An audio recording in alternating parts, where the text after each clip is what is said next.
Good evening everyone, and I'd like to welcome you all to St Columba's Church tonight for our third of many Alba Equalities events all over Scotland. Our speakers tonight are our Equalities convener, Eva Comrie, Neil Hanvey MP, and our women's convener, Dr Glenrothes. Every one of them have been grafting for independence for years.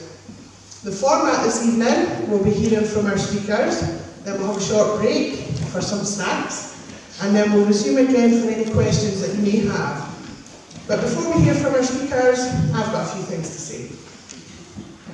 I grew up in a council scheme called Abbey View during the miners' strikes. It's exactly the same as any other scheme in any part of Scotland with exactly the same issues. Now, all council estates have the best of people. They have the funniest people, the kindest people, and the most generous people I've ever met. I know that if I needed anything, that there's a few doors that I can tap.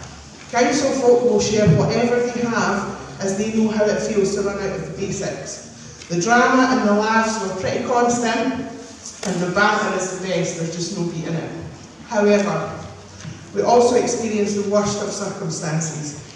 In our council schemes, we're over 3 times more likely to commit suicide than the people from the posher areas.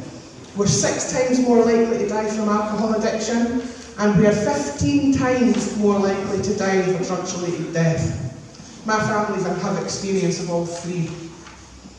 From a young age, I learned about poverty, I learned about suicide, and I learned about addictions. Not because I was taught, but because I've seen it and experienced it.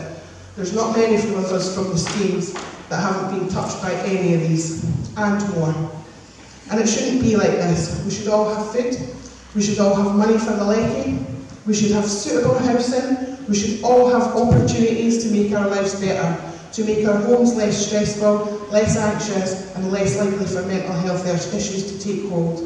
We should all have a wee bit of hope, but sadly that's not the case. When I first got involved in politics a few years ago, I didn't have a clue. I didn't know what a motion was, and I didn't know what an amendment was, or what was involved in making policies. But really all it is coming up with ideas on how to make our lives better. And who better to advise on poverty and suicides and mental health and addictions than the ones that have lived it. And I'd love to see more of us from our backgrounds get politically involved. We can tell folk what it's really like and what we need to do to fix it, way better than anyone who's studied it at uni can. It's lived experience, and you cannot beat that when working out how to fix these problems. But there's another way to voice your opinion, and that's by voting. Our deprived areas get the councillors and the politicians and the governments that the more affluent areas vote for. And do you see the problem here? So tonight I want everyone to get registered, and if you're not already, maybe think about getting involved like I did. At Alba, they've always listened to me, and all my views are always taken on board. And get out and vote, because if our schemes got out and voted in numbers, all your politicians would quickly sit up and take notice. Folks say all politicians are the same, but they're not. We can vote out the ones that don't work for us. We need to do it for our communities. We need to do it for our folk. We need to do it for our families and for ourselves. And do it for all the folk that we've lost over the years due to poverty and all that comes with it. Do it for those with addictions. Do it for those in unsuitable housing with broken windows. Do it for those suffering poor physical and mental health.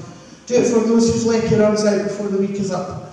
Do it for those who are feeling hopeless. And do it for those who have with no opportunity to escape the hell that they're living in. Then when we get our independence, and we will, we can speak up and contribute to making Scotland a fair place for every single one of us. And with that, I'll hand over to our first speaker.